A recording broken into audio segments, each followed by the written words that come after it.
ANMR ನ್ಯೂಸ್ಗೆ ಸ್ವಾಗತ. ಚುನಾವಣೆ ಹಿನ್ನೆಲೆ ಪೌರಾಯುಕ್ತ GN ಚಲಪತಿ ವರ್ಗಾವಣೆ. ಲೋಕಸಭಾ ಚುನಾವಣೆ ಹಿನ್ನೆಲೆಯಲ್ಲಿ ಚುನಾವಣಾ ಆಯೋಗದ ಸೂಚನೆಯಂತೆ ಸರ್ಕಾರ ಚಿಂತಾಮಣಿ ನಗರಸಭೆಯ ಪೌರಾಯುಕ್ತ GN ಚಲಪತಿರವರನ್ನು ರಾಜ್ಯದ ಅತ್ಯಂತ ದೊಡ್ಡ ನಗರಸಭೆಯಾದ ರಾಯಚೂರು ನಗರಸಭೆಗೆ ವರ್ಗಾವಣೆ ಮಾಡಿ ಶನಿವಾರ ಆದೇಶ ಹೊರಡಿಸಿದೆ.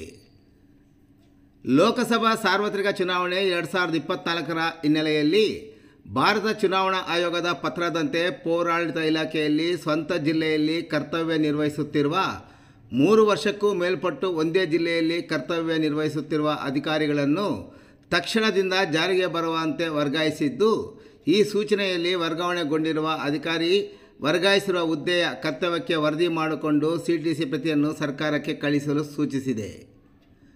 ಲೋಕಸಭಾ ಸಾರ್ವತ್ರಿಕ ಚುನಾವಣೆ 2024ರ ಪ್ರಕ್ರಿಯೆ ಸಂಪೂರ್ಣವಾಗಿ ಮುಕ್ತಾಯಗೊಂಡ ನಂತರ ಈ ಅಧಿಸೂಚನೆಯಲ್ಲಿ ವರ್ಗಾವಣೆಗೊಂಡಿರುವ ಅಧಿಕಾರಿಗಳು ಯಾವುದೇ ಚಲನಾದೇಶವಿಲ್ಲದೆ ಈ ಹಿಂದೆ ಕರ್ತವ್ಯ ನಿರ್ವಹಿಸುತ್ತಿದ್ದ ಹುದ್ದೆಗಳಲ್ಲಿ ಸ್ಥಳಗಳಲ್ಲಿ ಕಾರ್ಯವರದಿ ಮಾಡಿಕೊಳ್ಳುವಂತೆ ಸಹ ಸೂಚಿಸಿ ವರ್ಗಾವಣೆಯ ಪತ್ರದಲ್ಲಿ ಸರ್ಕಾರ ಆದೇಶಿಸಿದೆ.